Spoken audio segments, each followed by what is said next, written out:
আসসালামু আলাইকুম বন্ধুরা, কি অবস্থা সকলে? আশা করি সকলে ভালো আছেন। তো আপনাদের মাঝে চলে এলাম আমি খামারি মুজাহিদ আরও একটি নতুন ভিডিও নিয়ে। তো বন্ধুরা, আজকের ভিডিওতে আমরা কথা বলবো মূলত ইনজেকশন নিয়ে। তো আমরা আমাদের গরুকে মোটা তাজা করার জন্য যে ইনজেকশনগুলো দেই সেগুলো নিয়ে কথা বলবো। তো আমার হাতে প্রথমে যেটা দেখলেন এটা হচ্ছে AD3, এটা হচ্ছে একমি কোম্পানির, আর ক্যাটাফস এটা হচ্ছে রেনাটা কোম্পানির, অ্যান্ড অ্যামাইনোভিট প্লাস এটা হচ্ছে পপুলার কোম্পানির। এই তিনটা ওষুধ মূলত আমরা আমাদের গরুকে মোটা তাজা করার জন্য ইনজেকশন দিয়ে থাকি।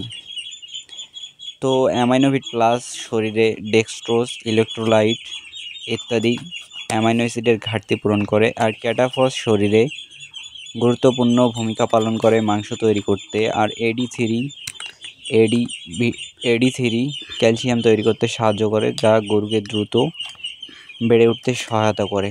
তো আমরা মূলত আমাদের গরুকে এই ইনজেকশনগুলো দিয়ে থাকি। আমরা AD3 দিছি 10 ml করে আমাদের গরুকে, অ্যান্ড ক্যাটাফস দিছি 20 ml, অ্যান্ড অ্যামাইনোভিট প্লাসও দিছি 20 ml করে।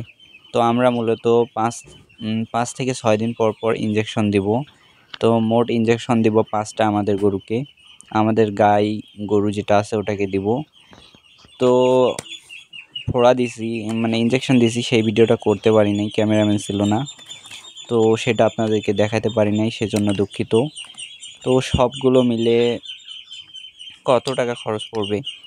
আপনার AD3 নিবে 100 ml নিবে হলো 360 টাকা, আর ক্যাটাফস নিবে 350 টাকা, আর হচ্ছে অ্যামাইনোভিট প্লাস নিবে 250 টাকা।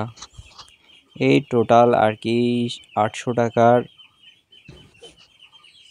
আমি 4টা ওষুধ নিছিলাম। তো সব মিলে আর কি 1500 টাকার কাছাকাছি খরচ পড়ছিল।